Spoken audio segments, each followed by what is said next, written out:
She was not only the first woman to serve in that role, but also the paper's first female political editor and foreign editor. So her great work as a female leader makes her the perfect person to be the host of two inspirational leaders. So we welcome Zoraida. Good morning, everyone. Thank you, Peter, for that very generous introduction. This session is what separates you from lunch. But I assure you we will have a fantastic time ahead because we have two very distinguished speakers who are path breakers in their own way.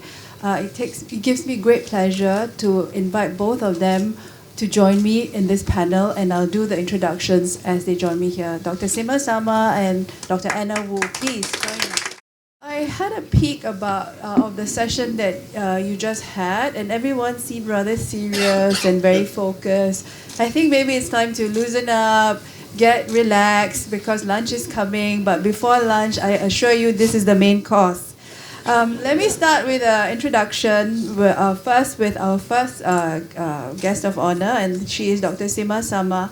I know she's been here since yesterday, but I think for some of us who were not here yesterday, I think we would love to hear more about Dr. Sama's accomplishments.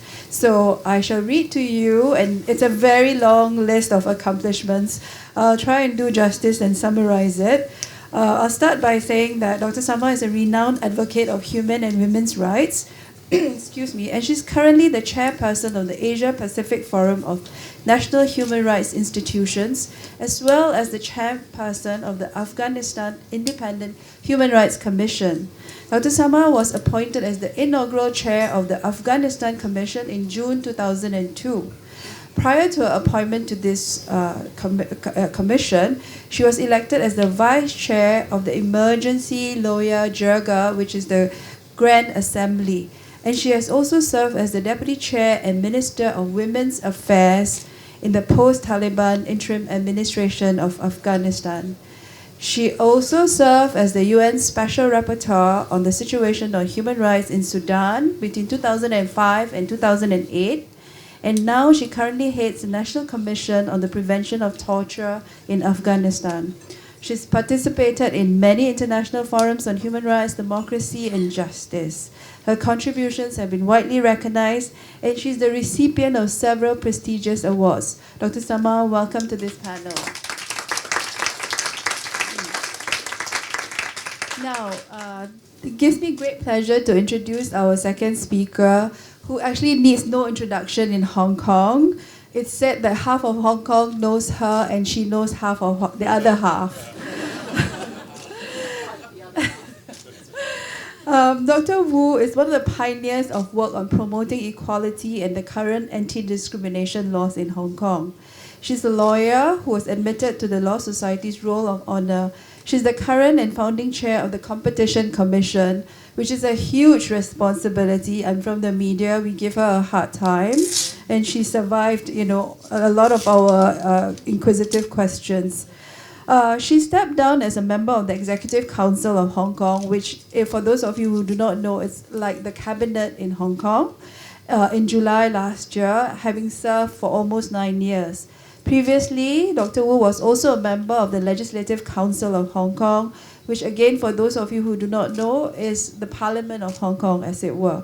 And she was the one who initiated the Equal Opportunities Bill in 1995, which was the first private member's bill covering the issues surrounding comprehensive anti-discrimination laws. She chaired the EOC as the second chairperson and has also chaired another important Hong Kong institution, which is the Mandatory Provident Fund Schemes Authority, the Consumer Council, and the Operations Review Committee of the Independent Commission Against Corruption. These are all very important institutions in Hong Kong, and Dr. Wu, Hong Kong owes you a great deal. Welcome.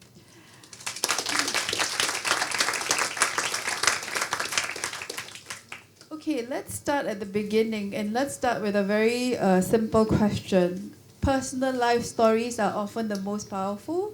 So maybe if I could ask both of you, how and why did you become involved in issues of human rights in Afghanistan as well as in Hong Kong?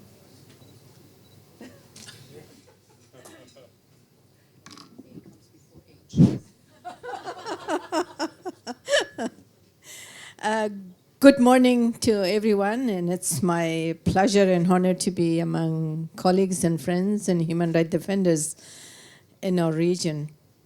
I come from a family with 11 children, and I have 8 brothers, 2 mothers, of course. When I was quite young, I felt the discrimination against the girls because we are 8 brothers and we are 3 sisters. Within the family, within the school, within the society. As I said yesterday, it was not only my gender, but my ethnicity, my language, my religion, and my, of course, I'm coming from an ethnic group which is very Asian, but my face is not very Asian. But some of my brother and sisters looks like the people in Hong Kong or in China. Feeling those discrimination within the family, within the school, within the society, put me in a position to try to really work hard in order to not give any reason to anyone to discriminate me. So I was good in the school and I was working hard at home as well. But I was a girl, and then if there was a bicycle within the family, it was belonged to my brothers. And we didn't have the right to ride bicycle, and we were quietly using the bicycle and riding bicycle. Or there's some games or play which the children plays. I mean, kite, for example. No, the girls are not running kites. Or the girls are not doing, it's a play like cricket, but not cricket, actually. Well, I was trying to do everything in order to prove that I am someone. But even doing that, when it was time to go to university, my older brothers, one of them gone already to Russia for studying, and the other one was in the university. We had only one university in the country. And when it was my turn, then I was not allowed because I was a girl. So then I had to marry in order to be able to continue my studies. Fortunately, my marriage, which was semi-arranged marriage, I had a good partner, I would say, because from the beginning I said I cannot be a good wife, I can be a good friend. So that was agreed, and he really helped me to continue my studies.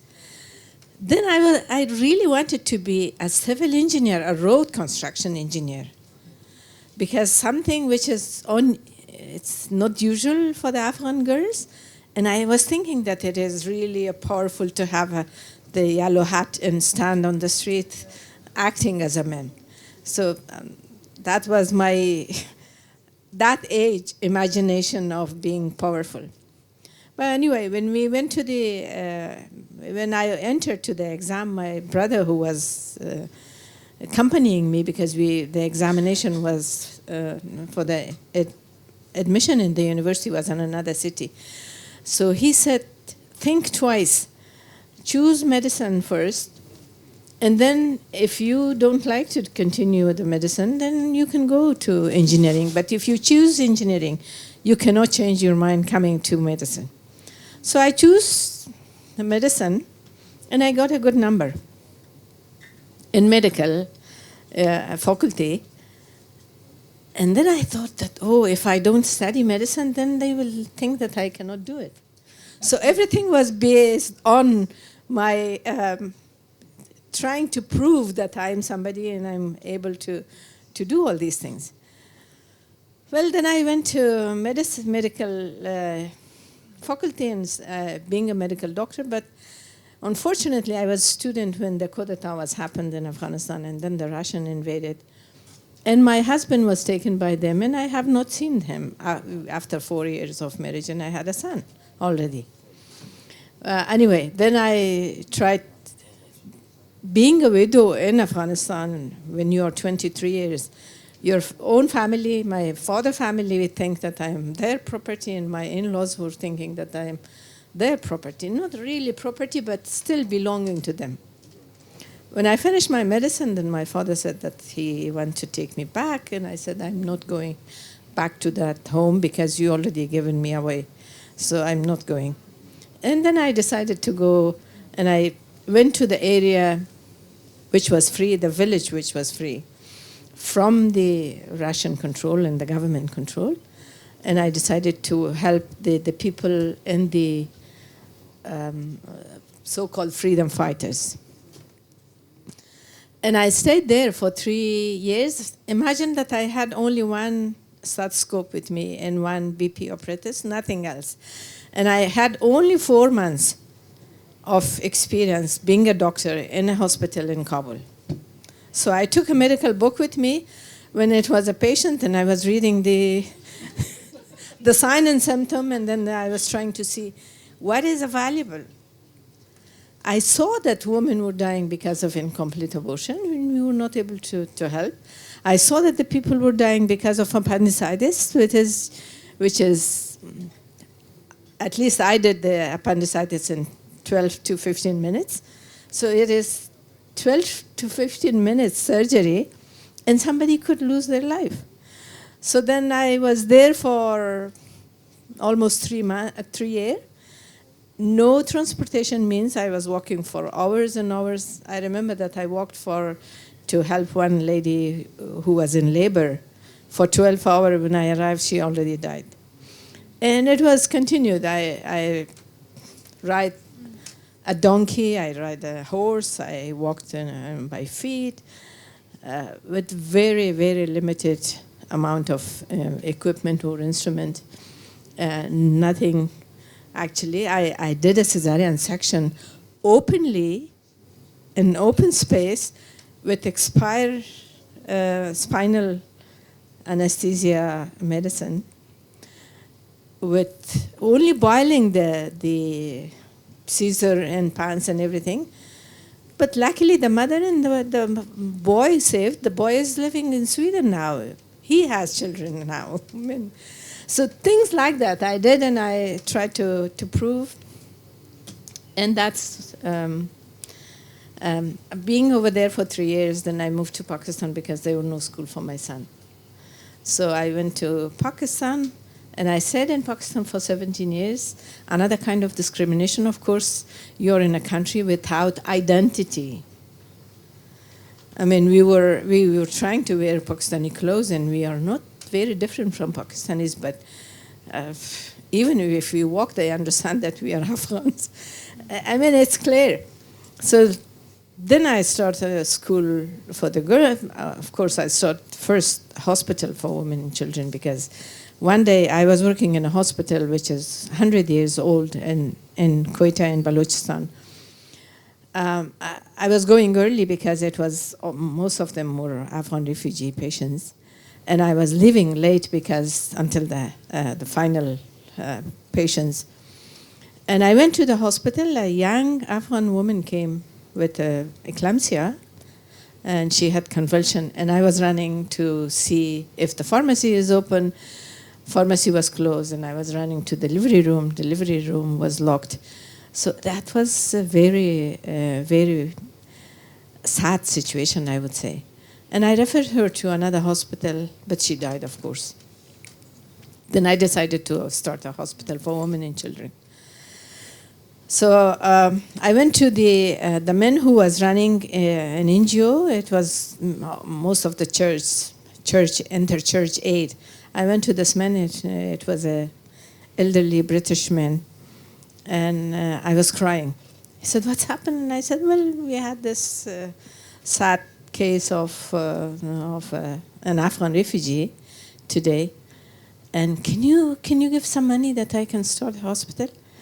She said, my daughter, we cannot give you money because the Islamic fundamentalist group that everybody was supporting against USSR will bomb our office. And I said, I promise that I will not tell anyone who is funding me. So then I start the hospital later on with schools and with a lot of difficulties, because even to work as a medical doctor, that was a crime from the point of view of some of the political parties, which was mainly based on fundamentalistic view in order to defeat communism. So I stop here not to take a lot of time. And then I continued to fight for women's rights and human rights, of course. Right. So it was family, society, community, country. Gosh. Even international community, I have to say, because the international community, UN and all the other donors, were not willing to fund female projects in the country. We were not existing. Women were not existing in Afghanistan because the men had the gun and the men was fighting and killing people. On that note, Dr. Wu. Well, on that note, let me firstly say that we are the appetizers, and we can be quite interesting. But I was born and brought up in Hong Kong, a very typical Hong Kong girl background. When I was growing up, there was one summer when my father brought me a present. It was a portable typewriter, a Hermes, very good brand typewriter. And he also gave me a Pitman's typing book. And he told me, learn typing because it could help you in later life and you could become a secretary. So that was how I was brought up. But my father was also quite interesting. He actually taught me how to drink. He said, you know, young woman, you've got to know how to drink. Never, never get yourself drunk. So he taught me to drink not just wine, but harder alcohols like whiskey and cognac and so on. So that was my father. But the thing that really did it was when he talked to me one time as I was doing quite well in school. And he said, I wish you were a boy. That really got me. But when I got married, I have a very good partner, which is extremely important for modern women today. You've got to have a very good partner. And he said you could do anything you like, which was fantastic, which was what I ended up doing, anything that I like. He came from a very large family from Shanghai and Hong Kong and so on. And his father had sort of 4 wives in succession, and he came from a family with about 11 other siblings with varying political backgrounds. So I won't go into that. But that's sort of what shaped me in terms of my personal life. But when I got older, when I became a lawyer, I got interested in what law could do. And when I was asked to become a member of the legislature, and that was in the 1990s, I was asked as the last British appointment in Hong Kong to the legislature. That gave me a heck of a lot of problems because I had to work out why I was doing it. We were at a period in Hong Kong when we were looking at universal suffrage. And here I was being asked to serve as the last British appointee to the legislature. And the only way I could rationalize acceptance was to say to myself, I'll use that space, the opportunity, to work as hard as I could to protect human rights. So that's how I got started. But this was all against the background of a number of constitutional issues, which were also political, as well as very personal to me at that time. For instance, the constitutional framework at that time actually allowed someone to initiate a policy on the basis of a private member's bill, as long as you don't ask government for money to fund an institution or to build something. And that was allowed. And it was a very narrow, unique window that I could use because that lapsed after 1997. So it could no longer be used in the same way. And the legislature, the equivalent of parliament in many cases, traditionally votes in or votes out bills and government measures. the Hong Kong legislature up to that point had not used the power to initiate a policy, particularly to cure a government inertia somewhere. And this was all against the background that I grew up in, as well as many of you growing up in.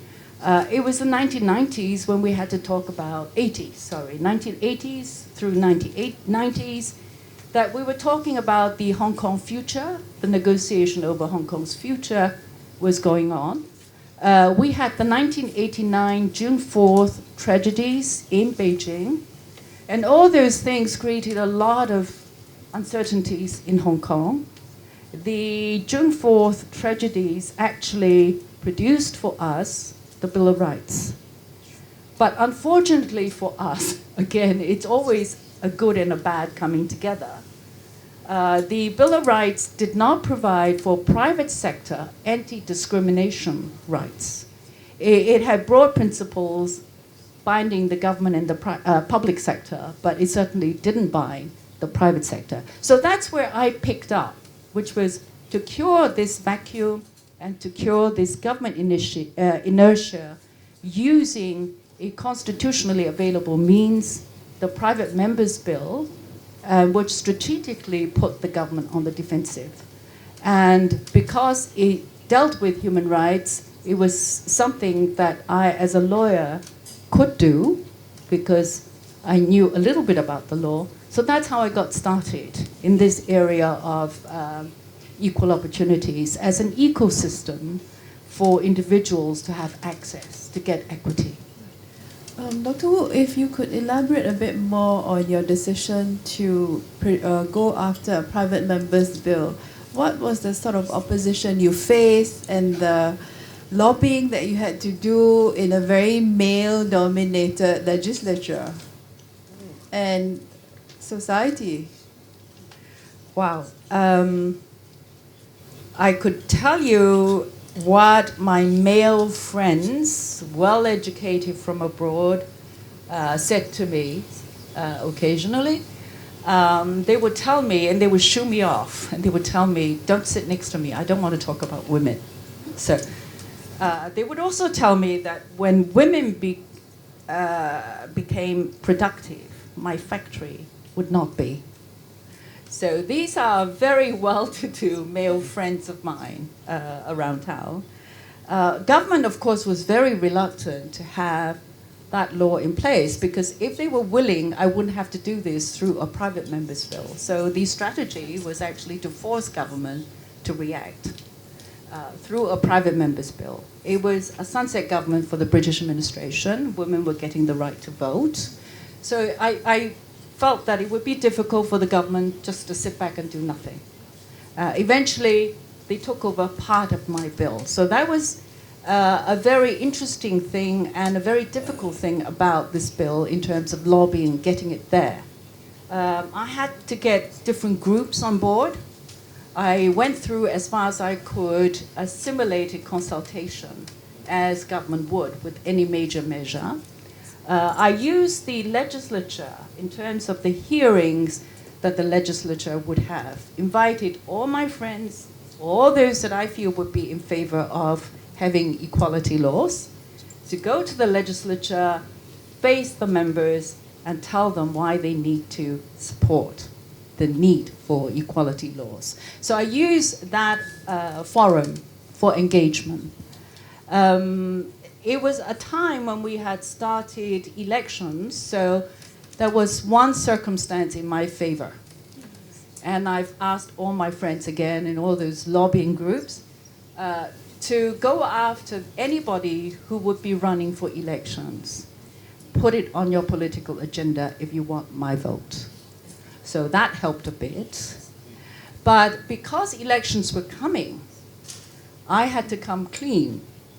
And therefore, I had to remove any allegations of personal interest from the whole saga. And so I made it clear to my peers in the legislature that I would need their help, but I would not be running in competition against them in any way. So I took myself out of the race completely. It was never my intention to run. So those were some of the aspects that relate to the lobbying. It was extremely difficult, both in the private and the public sector, because frankly, government did not want this bill. It was forced upon them. And many in the community didn't see the need for it. They would pay lip service to equality, but would tell me, you don't need the law. So those were the circumstances, and it brings to mind that in anything that you need to fight for, you really need to go after the mindset change. You really need to have people own the values of equality. That's the major part of the battle. And once you get them to change their mind, it's like shifting the balance sheet from the negative side, treating this as cost and liability, to asset and value on the positive side. That gets you going. You still need the strategic litigation, whatever you can get to get the agenda moving. Right. Indeed. I just want to repeat a very powerful sentence that Dr. Wu, you shared with us, where you said male employers believe that if women were employing their reproductive capacities, their factories won't be productive. Yes. I'm glad the law has changed that to enable, to reduce any incidents of discrimination against women who are expecting. I'm not so sure attitudes have changed or have moved as quickly, though. That is the reality that many women do face in many work environments, whether in Hong Kong or many other developed cities. Well, actually, my retort to those friends was quite simple. We're doing two jobs. We're doing it for men as well, so they've got to help us out. Yeah. But of course, you're quite right, because in today's world and anywhere in the world, women actually suffer from treble jeopardy. It's like a treble damage suit. Because you suffer as a woman, you suffer as someone who has family responsibilities for both the elderly and the young, and you suffer, of course, during pregnancy. And on top of that, in the context of Hong Kong, we don't have a lot of family-friendly policies. Something that I have been very much affected by, and something that I feel strongly about, is that housewives in Hong Kong don't get pension of any kind, and that's really a sore thing for me.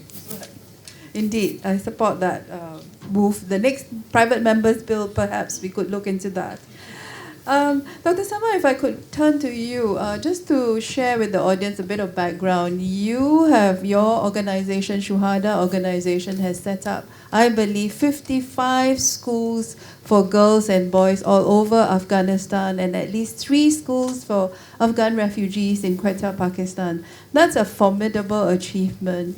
Maybe you could share with us what is it that these schools have been able to do to empower the girls in Afghanistan and Pakistan?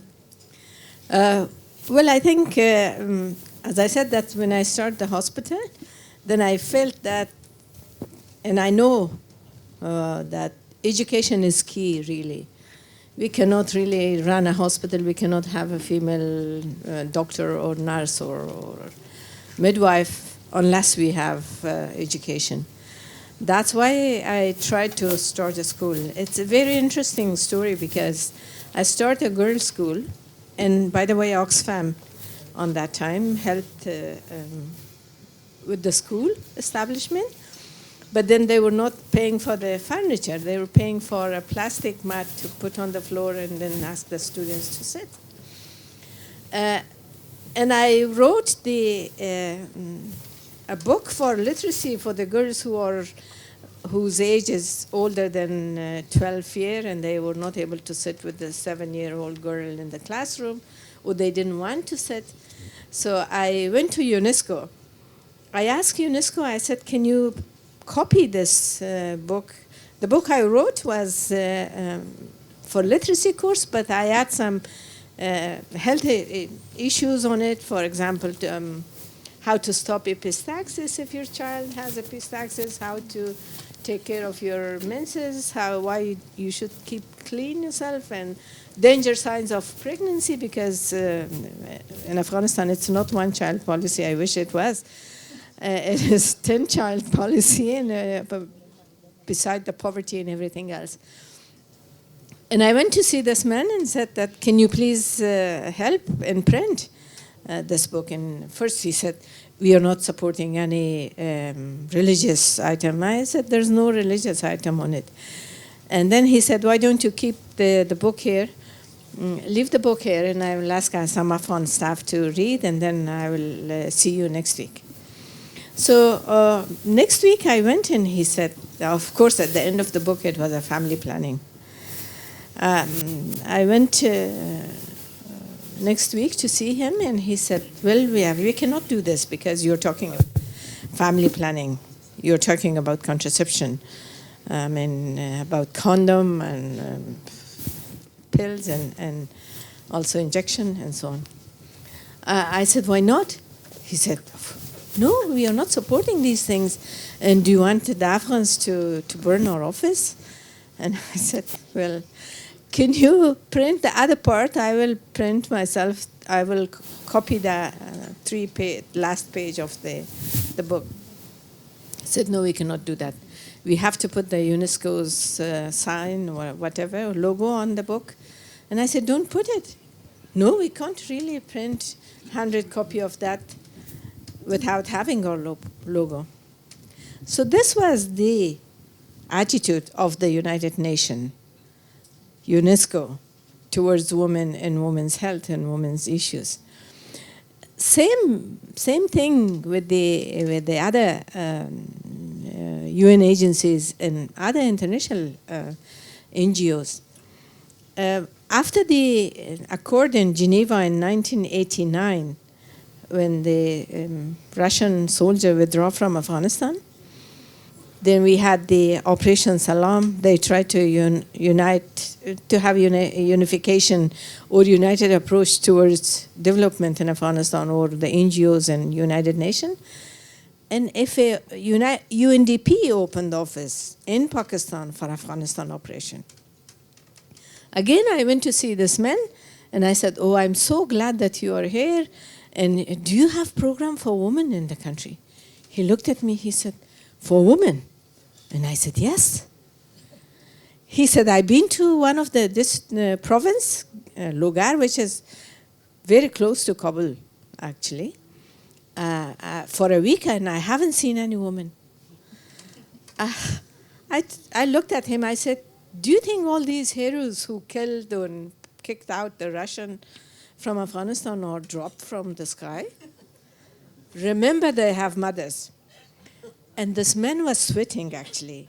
But very calmly, he said, no, we don't have any program for women. As we were not existing. So that's why I really focused on school and also health services, because it goes together. And I'm glad that I see these days. The other day, a girl came who got her master's degree from the Asian University from Bangladesh, and she studied on one of those schools in Quetta. She said, I'm one of your students. So now she is working with the, I think, UNOPS, and she gets higher salary than I do. So which is quite good, I mean, which is empowering. That, okay, these are the seeds that I put, and now they are growing fruit. And they are bearing fruit. And this is quite good. I mean, in the areas that I started those schools for boys and girls, later on in Afghanistan, first I started the boys' school for first year, because the foreign minister of Norway came and saw the hospital in Quetta, and then he said, what can I do for you, Seema? And I said, can you fund a hospital in Afghanistan? He said, yes, this is 1988. Can you give me a proposal tomorrow? And this was first time in my life that I heard proposal. Okay, what is proposal?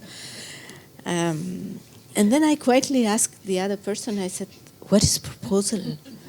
Yeah, put something on the paper. Okay, then I came home and I called, this is during the dinner, I called an engineer from our area and I said, can you draw something? I need to give this paper tomorrow at 9 o'clock, because he was flying out. So I took the paper to him and it was not really properly done. And he said, okay, I'll give you this. Then I started this hospital, and it was several times looted by the different Mujahideen groups, because each one of them wanted the money and didn't want to have a hospital because it was not their interest. And then he invited me to Norway. He said, I'm so impressed by the work you do. What can I do for you? And I said, can you find some schools? He said, how much? I said, maybe $1,000 per school.